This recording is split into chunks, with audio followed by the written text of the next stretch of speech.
Well, to be honest with you, I didn't have the pleasure to work with him hand in hand. I worked his project after he passed. So it was one of those things, but I did actually work with his father, who came in to help promote his album. And his father was such a gentleman, and he was such a professional. He taught me a lot about radio, actually, because when he came in to do the drops, if he did the morning drops, his voice would be up, hey, how you doing? And then if it was the nighttime drops for the slow jam, he'd get it real low and sexy in there. And the artists I had worked with up to that time, I had never seen them do that. So now that's a conversation that, depending on the artist, if we have that kind of relationship, then I may say to the side, like, yo, this is how I would do this one. I would do that drop like that and do it. It's those little things that I think that, make you the superstar. It's the reason why he's still in the game, you know what I'm saying, for 30 years, feel me? A very long time. Yeah, maybe 40 years. Now, speaking of not only Gerald Levert with that experience, what other influences have you had growing up, even before you started to work in the industry? Wow. Just coming, Detroit is such a, I got courage city, you know what I mean? Like, so for me coming up in Detroit, I learned so much just by, I graduated from Cass Tech High School, which is where Diana Ross graduated from. Hello. Lily Tomlin. We've had, I forgot the girl's name, but she was Miss America. She graduated from there. So we had a lot of dynamic people who graduated from our high school.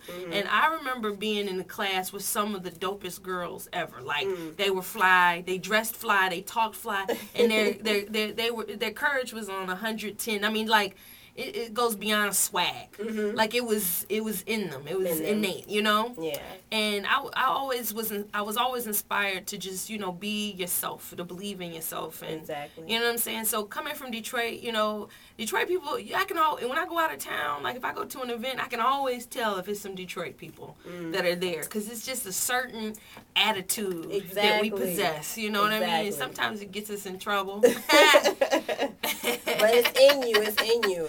It is. It's hard to get rid of it, too. Well, I'm from Chicago, so I represent for the for the Chi-Town. Exactly. Yes. Wow. So, I mean, everything that you have been speaking of from beginning to end, all I hear is dynamics and big things. What probed you to even start working with Atlantic Records? So that alone is just amazing. The opportunity came out and I jumped out the window. You know what I mean? It was a stretch. Here again, I never worked for a record label, and then I accepted a job for a record label. I always knew that I was going to do something. I just didn't necessarily know what it was going to be. You know what I'm saying? Like, probably everybody sitting in this space has felt that way. You know what I'm saying? And so this was just the journey that chose me. You know what I mean? And I've learned a lot, and it's a lot to, I got a lot, more. It's a lot more to go. Exactly. You know what I'm saying? This is just the beginning, because you got to think about it. A lot of people that are trying to get into the music industry, you got to be thinking about what's next. Because the reality of it is we're not selling CDs like we used to. Hello. I looked at the sound scans this past Wednesday, and I think like the top grossing record was like 150,000. You know what I'm saying? Somewhere around there. That's nothing. Back in the day, it would be nothing to be 700,000. So you know what I mean? Do you think it's because of the internet? Yeah, absolutely. Okay. Absolutely. You know what I mean? And people don't think about it as stealing. And I tweeted about this, and you can follow me on Twitter. I'm classic_Cannon. Pick it up. And that's 2 N's in the Cannon. But, stealing, if you go and get your hair done and you buy the new, El DeBarge CD, you just stole from that man. You know what I'm saying? And it's the reason why the industry is shrinking, because everybody is sharing files, no one's buying the music, and the people complain about, us appealing and have our artists having a pop appeal to them, but it seems like it's the only way to survive. Feel me? Yeah. You know what I'm saying?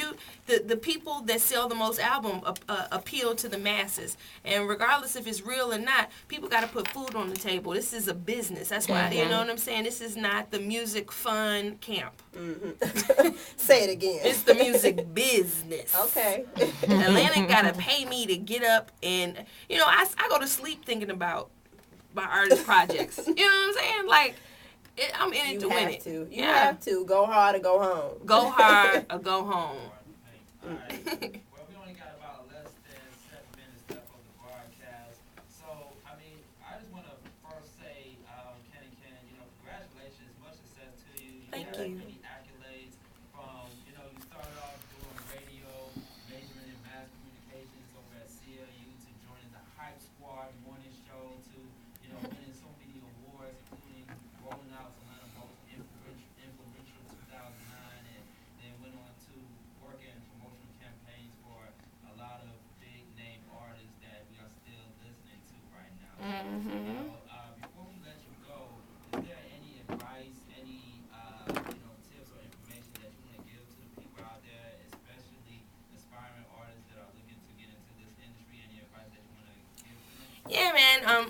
A friend of mine and also an industry cat named Yancey Richardson. He's real dope. Shouts to Yancey. Yancey told me that Atlanta is one of the only cities where you'll find a painter without any paint. You'll meet a video director who's never directed a video. And the point I'm trying to make here is that it's great to have these dreams and aspirations. Every day that every single day I meet a new cat that is in the music industry or is a rapper or something.